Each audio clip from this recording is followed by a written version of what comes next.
Hello learners, KVS 2023 में जो सामान्य हिंदी से जुड़े क्वेश्चंस देखने को मिलेंगे, जो आपके एग्जाम में इसी पैटर्न पे क्वेश्चन पूछे जाएंगे, तो उसको हम लोग देखते हैं। पहला क्वेश्चन है कि त ध्वनि किस वर्ग में शामिल है। त ध्वनि जो है उसका उच्चारण कहाँ से होता है, किस वर्ग में शामिल है? कंठ से, तालु से, दंत से या ओष्ठ से? तो ओष्ठ को हम लोग होंठ भी बोलते हैं, ठीक है। तो ये जानो, पहले तो हम सब जानते हैं कि हिंदी में टोटल 52 वर्ण होते हैं। यहाँ पे बात करते हैं स्पर्श व्यंजन। तो स्पर्श व्यंजन जो होता है वो टोटल 5 होते हैं। क वर्ग, च वर्ग, ट वर्ग, त वर्ग और प वर्ग। तो जो क वर्ग होते हैं, क वर्ग में जो भी आते हैं, क ख ग घ जो भी आते हैं, वो उसका उच्चारण कंठ से होता है। च वर्ग वाले का तालु से, ट वर्ग का मूर्धा से, त वर्ग दंत से, दांत से, और प वर्ग वाले का होंठ से। तो यहाँ पे पूछ रहा त ध्वनि किस वर्ग में शामिल है, तो ये जो आपका हो जाएगा दंत से। इसका सही होगा आंसर आपका दंत, यानी कि दांत से इसका उच्चारण होता है। करके देख लो। चलो नेक्स्ट क्वेश्चन है, निम्न में कौन अंतस्थ व्यंजन नहीं है? अंतस्थ व्यंजन नहीं है। तो पहले जानो कि अंतस्थ व्यंजन होता क्या है। तो इसका उच्चारण, मतलब कि जो अंतस्थ व्यंजन है उसका उच्चारण जीभ, तालु, दांत और होंठ के परस्पर सटने से होता है, लेकिन उसका पूर्ण स्पर्श नहीं होता है। मतलब आपकी जो जीभ हो गया, तालु, दांत, होंठ आपस में सटते तो है, लेकिन पूरी तरह से नहीं सटते हैं। और जो आपका ये व्यंजन होता है अंतस्थ व्यंजन, वो टोटल 4 होते हैं, य, र, ल और व। य, र, ल और व। तो यहाँ पूछ रहा कौन इसमें अंतस्थ व्यंजन नहीं है। य भी है, र भी है, ल भी है, और लेकिन ब नहीं है। तो ये हो जाएगा आपका अंतस्थ व्यंजन नहीं है, क्योंकि इसका उच्चारण कहाँ से होगा। यहाँ से देखो, ये आपका प वर्ग में होता है, प, फ, ब, भ, म। होंठ से इसका उच्चारण होता है। समझ में आया। नेक्स्ट क्वेश्चन, पानी किस प्रकार की संज्ञा है? जातिवाचक, समूहवाचक, भाववाचक या द्रव्यवाचक? तो पहले इन चारों के बारे में जानो। देखो, संज्ञा क्या होता है? संज्ञा होता है जिससे किसी के नाम, वस्तु, स्थान आदि का बोध हो। इंग्लिश में इसको नाउन कहते हैं, ठीक है। तो जातिवाचक क्या होता है? जातिवाचक जिससे एक संपूर्ण जाति का बोध हो। जैसे पुरुष हो गया, पुरुष बोलने से क्या हुआ, दुनिया के सारे पुरुष आ गए इसमें। लड़की बोलने से दुनिया की सारी लड़कियां आ गई। तो ये होता है जातिवाचक। समूहवाचक क्या होता है? जिससे एक समूह का बोध हो, एक ग्रुप का पता चलता है। जैसे कक्षा, सेना या फिर हाथियों का झुंड, इस तरह से एक समूह का पता चला, ये कहलाता है समूहवाचक। भाववाचक, देखो नाम में ही है भाव, मतलब इससे किसी के भाव का बोध होता है, चाहे किसी के गुण दोष का, धर्म आदि के भाव का बोध होता है। जैसे बुढ़ापा हो गया, बचपन हो गया, जवानी हो गई, मिठास हो गया। इससे क्या हो रहा है कि कुछ ना कुछ आपके भाव का पता चल रहा है। और लास्ट है द्रव्यवाचक।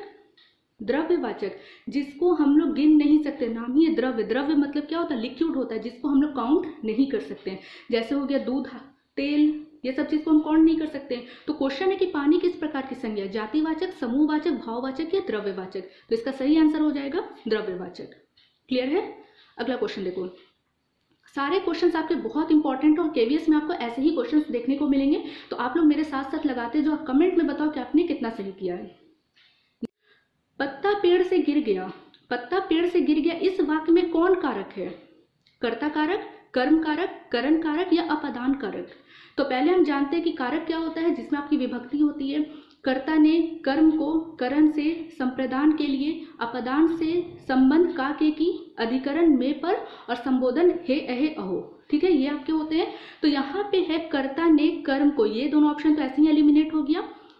अब देखो, करण का भी विभक्ति से होता है और अपदान की भी विभक्ति से होती है, लेकिन हम इसको कैसे, कंफ्यूजन हो जाएगा कि पता नहीं ये होगा कि ये होगा। तो इसका एक ट्रिक है, या फिर देखो कैसे है। करण को कैसे पहचानोगे?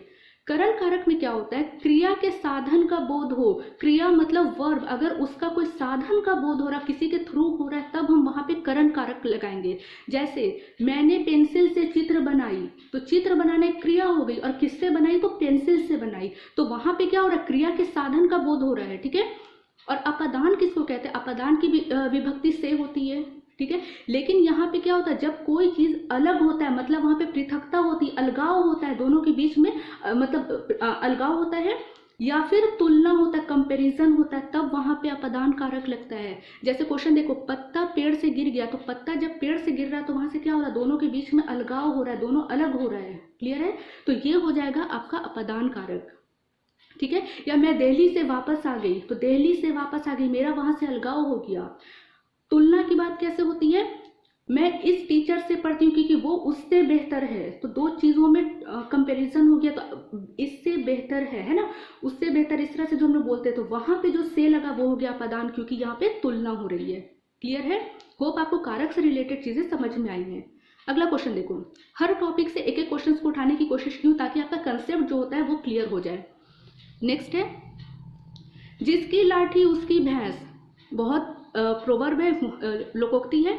जिसकी लाठी उसकी भैंस में कौन सा सर्वनाम है, कौन सा प्रोनाउन है? तो सर्वनाम क्या होता है? जो संज्ञा के बदले आता है या फिर नाउन के बदले जो आता है उसको हम लोग प्रोनाउन कहते हैं, सर्वनाम कहते हैं। मोहन बीमार है, उसे दवा की जरूरत है, तो मोहन यहाँ पे क्या हो गया? संज्ञा। उसे दवा की जरूरत है, तो ये मोहन के बदले में उसे आया, तो उससे क्या हो गया? उसके बदले आ रहा था वो सर्वनाम। सर्वनाम यहाँ क्वेश्चन में कि निश्चयवाचक सर्वनाम है, निजवाचक, अनिश्चयवाचक है, संबंधवाचक। देखो सर्वनाम टोटल 6 होते हैं, 4 तो यहीं पे दिए हुए हैं, 5वां होता है पुरुषवाचक सर्वनाम, और एक होता है प्रश्नवाचक सर्वनाम। तो अब देखो कि निश्चयवाचक सर्वनाम क्या होता है। तो जो चीज एकदम निश्चय है, फिक्स है, डेफिनिट है, वहां पे कहते हैं निश्चयवाचक सर्वनाम। जैसे कि यह मेरा घर है, मेरा घर है, तो ये निश्चय है, तो ये हो गया आपका निश्चयवाचक सर्वनाम। अनिश्चयवाचक सर्वनाम जो कि डेफिनिट नहीं है, जब डोरबेल बजती है तो हम लोग बोलते हैं ना, पता नहीं देखो तो कौन आया है, ऐसे बोलते हैं, अरे गेट पे कोई है, वो अनिश्चय, पता नहीं कौन है ना, तो ये हो गया अनिश्चय। निजवाचक सर्वनाम किसको कहते हैं? जिसमें निज का मतलब ही होता है निज मीन्स अपना, खुद, स्वयं। तो निजवाचक, आज से मैं ये काम स्वयं करूंगी, आज से मैं सेल्फ स्टडी करूंगी, खुद पढ़ूंगी, स्वयं पढ़ूंगी। ठीक है, तो ये होता है निजवाचक। फिर प्रश्नवाचक तो सभी जानते हैं, जहां पे प्रश्न हो रहा है, अरे क्लास में शोर कौन कर रहा है, प्रश्न पूछा जा रहा है, तो वहां पे आपका प्रश्नवाचक सर्वनाम हुआ।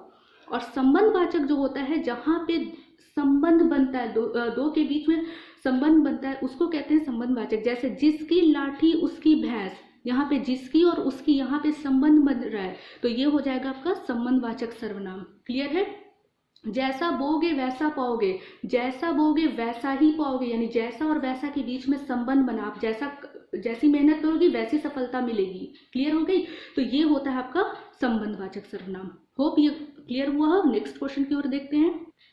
नेक्स्ट है कि निम्न में कौन तत्सम शब्द है? तत्सम शब्द तो हम लोग 4 तरह के पढ़ते हैं ना, तत्सम, तद्भव, देशज और विदेशज, और एक आगत भी होते हैं, तो इसके बारे में जानो। तत्सम, तत् का मतलब होता है उसका, और सम मतलब होता है समान। उसका मतलब जो संस्कृत के समान हो, मतलब जो संस्कृत शब्द जो हमारी उत्पत्ति हुई है वो ज्यों की त्यों हो गई है, तो वो कहलाता है तत्सम शब्द। क्लियर है? तद्भव होता है जो संस्कृत से रूपांतर हो गया है हिंदी में, उसको कहते हैं तद्भव। देशज की बात करते हैं, देशज, देश जोड़ जा, बोलते हैं ना, देश जोड़ जा, मतलब कि जो देश में जन्मा हुआ है उसको कहते हैं देशज। और विदेशज की बात होती है तो विदेश जोड़ जा, मतलब जो विदेश से आया है हमारे इंडिया में उसको कहते हैं विदेशज, अब वो कहीं से भी आया हो। क्लियर है?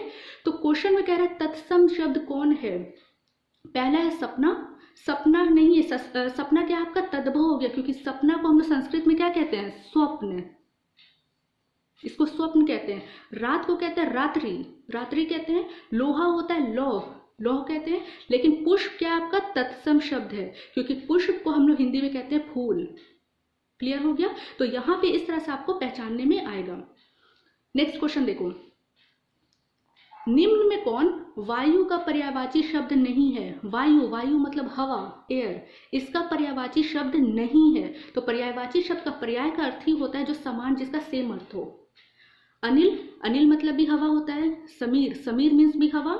प्रभंजन, प्रभंजन का अर्थ भी हवा होता है। लेकिन अनल, अनल का अर्थ होता है आग, अग्नि, फायर, तो ये आपका पर्यायवाची शब्द नहीं है, तो ये हो जाएगा आपका राइट आंसर। नेक्स्ट क्वेश्चन देखो, वह युग्म, वह जोड़ा, युग मतलब जोड़ा, वह जोड़ा जो विलोम शब्द नहीं है, विलोम शब्द का अर्थ होता है अपोजिट, एंटो, तो जो नहीं है, देखो धरा और गगन, धरा मतलब धरती और गगन मीन्स आकाश, अंबर, आसमान, स्काई, तो धरा और गगन तो एकदम हाँ एक दूसरे का विलोम शब्द है। दूसरा है ज्ञात और अज्ञात, ज्ञात मीन्स नोन और अज्ञात मीन्स अननोन, मतलब कि दोनों एक दूसरे का एकदम विपरीतार्थक शब्द है, विलोम शब्द है, एकदम सही है। और यह हमारा क्या है? इंडक्टिव मेथड में भी आता है, आगमन विधि। नेक्स्ट इज न्यून और अधिक, न्यून, न्यून मतलब होता है कम और अधिक मीन्स होता है ज्यादा, तो ये भी एक दूसरे का विलोम है। भिक्षुक और याचक, ये विलोम शब्द नहीं है भाई। क्लियर हो गया? चलो जी नेक्स्ट क्वेश्चन की ओर देखते हैं। जीतने की इच्छा वाला, इसके लिए एक शब्द बताओ। ठीक है, जिज्ञासु, जिगीषु, जिजीविषा या जिघत्सा। देखो, जिज्ञासु का अर्थ होता है जो जानने की इच्छा रखता है, जिज्ञासु है, क्यूरियस है, जो कि हमारे एमसीएफ भी कहता है क्यूरियस माइंड, क्यूरियस लर्नर होने चाहिए। नेक्स्ट कहलाता है जिगीषु। तो जिगीषु जो होता है वो होता है जीतने की इच्छा रखने वाला, जो जीतने की इच्छा रखता है उसको कहते हैं जिगीषु। जिजीविषा क्या है? जिजीविषा होता है जिसको जीवित रहने की इच्छा होती है। देखो, जी से बना जीविषा, मतलब जिसको जीवन चाहिए, जीवित रहने की इच्छा रखने वाले को जिजीविषा कहते हैं। और जिघत्सा कहते हैं आपका खाने की इच्छा, जिसको खाने की इच्छा होती है उसको हम लोग कहते हैं जिघत्सा, जैसे अभी मुझे हो रही है। चलो, तो यहाँ पे है जीतने की इच्छा वाला, तो ये हो जाएगा आपका जिगीषु। क्लियर हो गया? नेक्स्ट क्वेश्चन, मनोरथ का संधि विच्छेद क्या होगा? मनोरथ का संधि विच्छेद क्या होगा? मनो जोड़ रथ, मन जोड़ रथ, मना जोड़ रथ या फिर मना जोड़ रथ। तो इसका सही हो जाएगा मना जोड़ रथ। ये आपका विसर्ग संधि है। नेक्स्ट क्वेश्चन देखो, अत्यंत में कौन सा उपसर्ग लगा है? वो कौन सा उपसर्ग लगा? तो उपसर्ग क्या कहते हैं? जो किसी शब्द के पहले लगता है। इंग्लिश में इसको प्रेफिक्स बोलते हैं, प्रेफिक्स, उपसर्ग लगा है। लेकिन यहाँ पे ध्यान रखना कि उपसर्ग लग तो गया लेकिन उसका एक मीनिंग होना चाहिए। जैसे अत्यंत, अत्यंत को में कौन सा उपसर्ग है? अ, अत, अति या फिर अण। तो यहाँ पे आपका है अति, अति जोड़ अंत, अति जोड़ अंत। मतलब कि देखो, अलग अलग शब्द है, इसका अगर हम संधि विच्छेद करते हैं तो अलग अलग है। अति मतलब होता है बहुत ज्यादा, अति, और अंत मतलब है खत्म, समाप्त। तो ये हो गया आपका, अलग अलग दोनों का मीनिंग निकल रहा है, तो ये हो गया आपका अत्यंत। समझ में आ गया? नेक्स्ट क्वेश्चन, बहुत इंपॉर्टेंट क्वेश्चन, ये क्वेश्चन आपको देखने को मिलेगा और ये आपके केवीएस 2018 या 17 में आया हुआ है।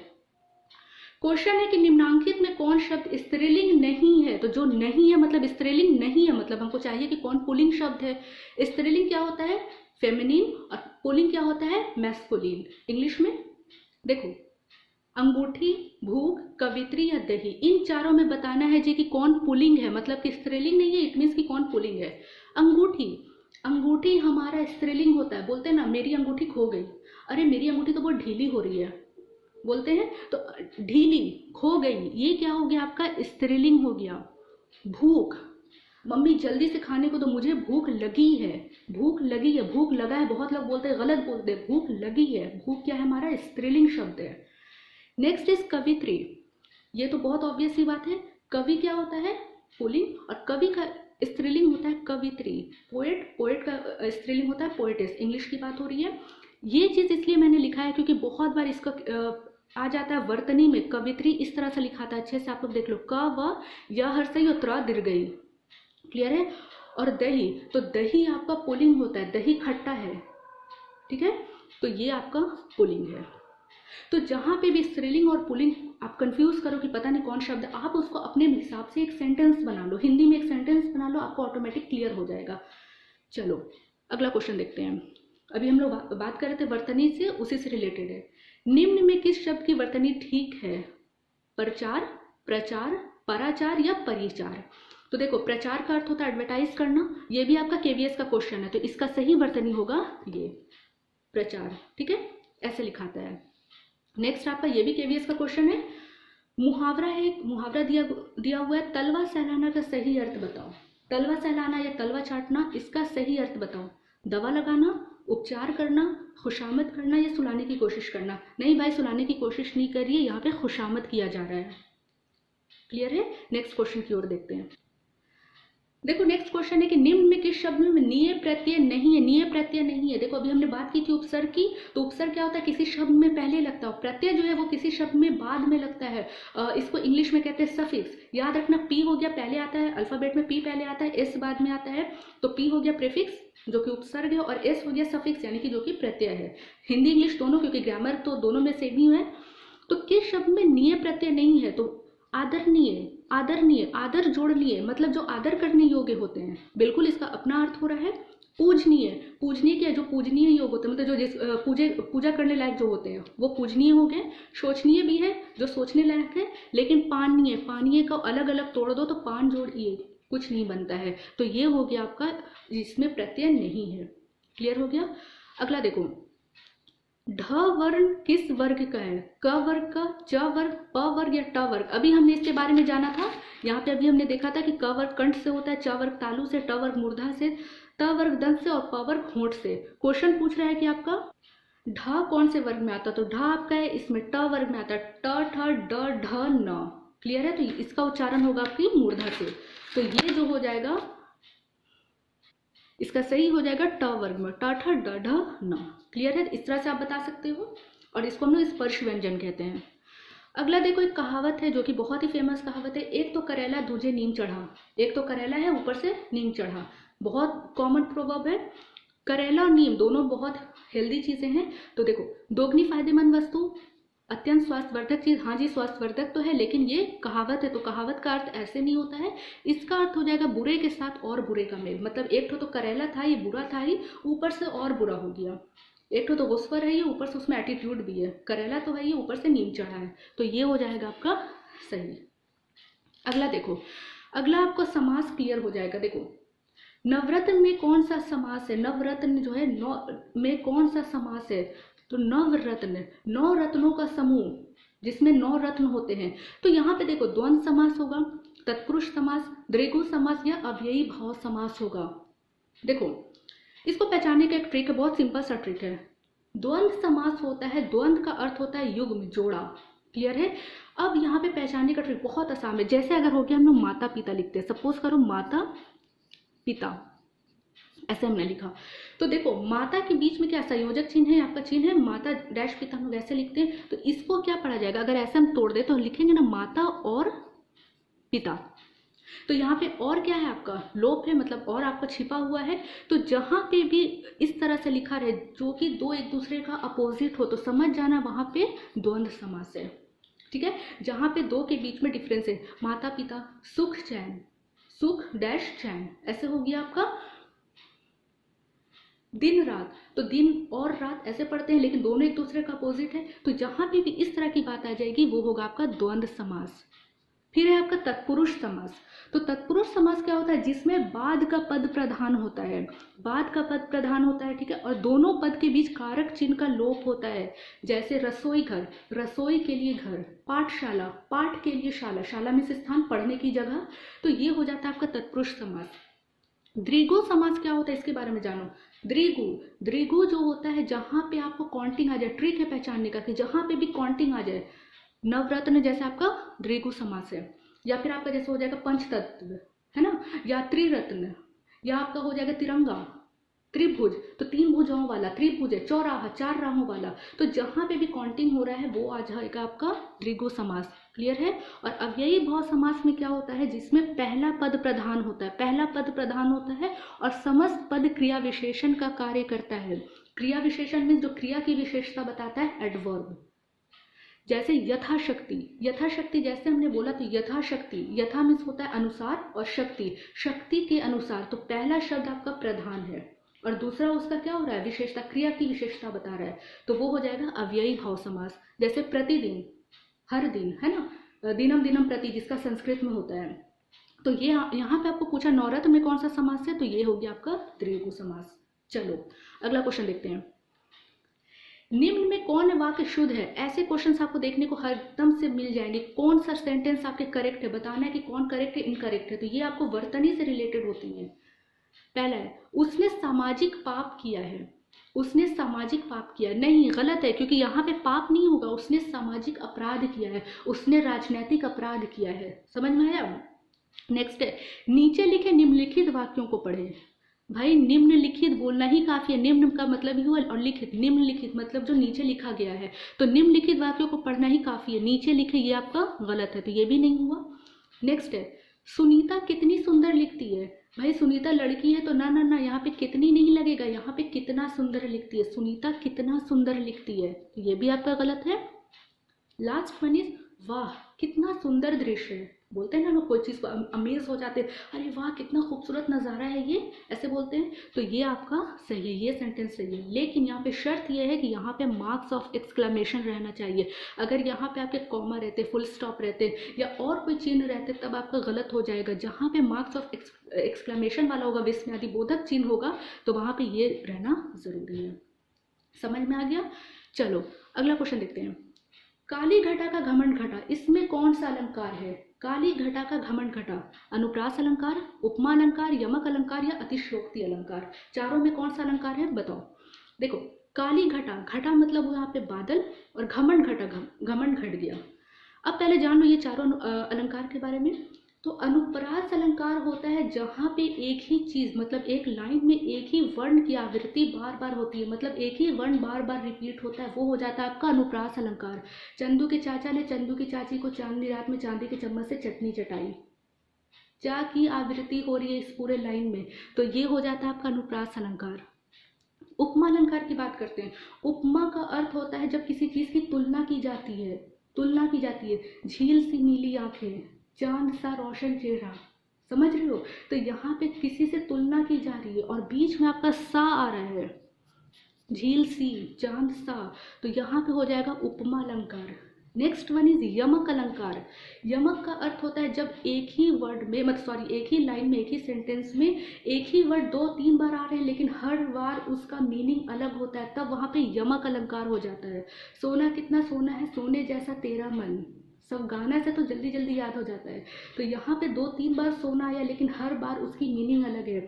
एक बार सोना का अर्थ होता है कितना सोना है, मतलब कितना अच्छा है, सोने जैसा तेरा मन, मतलब कि वहाँ पे खरा सोना जैसा प्योर है, समझ में आया। और चौथा है अतिशयोक्ति अलंकार। नाम से ही हो रहा अति, अति मतलब बहुत ज़्यादा, जहाँ पे बहुत ज़्यादा अति हो जाती है, बहुत ज़्यादा लगाकर तारीफ की जाए चाहे बोला जाए, वहाँ पे अतिशयोक्ति अलंकार हो जाता है। गुलाबी आंखें जो तेरी देखी, गुलाबी आंखें किसी की होती है भाई? नहीं होती है ना, यहाँ पे बढ़ा चढ़ाकर तारीफ हो रही है। और कसम से अगर गुलाबी आंख वाली कोई आ जाए, दुम दबा के उल्टे पैर भागे। तो ये चीज़ें हो गई। तो यहाँ पे समझ में आया कि अतिशयोक्ति अलंकार किसको कहते हैं, अनुप्रास, उपमा और यमक किसको कहा जाता है। तो यहाँ पे क्वेश्चन काली घटा का घमंड घटा, मतलब जब काली घटा है, काले बादल है, वो उसका घमंड घट गया। तो घटा आपका एक ही लाइन में 2 बार आया लेकिन दोनों बार उसका अर्थ दूसरा है, तो ये हो जाएगा आपका यमक अलंकार। तो ये थे हिंदी से जुड़े हुए 20 बहुत इंपॉर्टेंट क्वेश्चंस। और क्वेश्चंस इंपॉर्टेंट है नहीं है पता नहीं, लेकिन टॉपिक सारे इंपॉर्टेंट, और जितने भी इंपॉर्टेंट टॉपिक है सबसे मैंने एक एक क्वेश्चंस को क्लियर करा है और साथ ही साथ सबको समझाने की कोशिश की है। तो ठीक है, क्वेश्चन के हिसाब से हम लोग उस टॉपिक को भी कवर कर ले रहे हैं। तो आप लोग मुझे कमेंट में बताओ कि आपने कितना सही किया, क्योंकि सबका अब एक तरह से रिविजन स्टार्ट हो चुका होगा और सबकी तैयारी बहुत अच्छी चल रही होगी। तो कमेंट में मुझे ज़रूर बताओ कि आपने कितना सही किया है, और वीडियो कैसी लगी ये भी बताओ, अपने फीडबैक दो और अपने कोई भी डाउट से उसको पूछो। और हाँ फ्रेंड्स, एक चीज़ और, इंस्टाग्राम का लिंक मैं दे रही हूँ। आप लोग जो भी मैथ बना रहे हो या रीजनिंग सॉल्व कर रहे हो, अगर आपको नहीं बन रहा है तो आप प्लीज़ मुझे वहाँ डीएम कर दो, आपको सॉल्व करके सेंड कर दूँगी, ठीक है। चलो आज की वीडियो को यहीं पे एंड करते हैं, और प्लीज़ सपोर्ट कर दो यार, बहुत मेहनत से वीडियो बना रही हूँ। मिलते हैं नेक्स्ट वीडियो में। Till then stay blessed and keep learning. Thank you.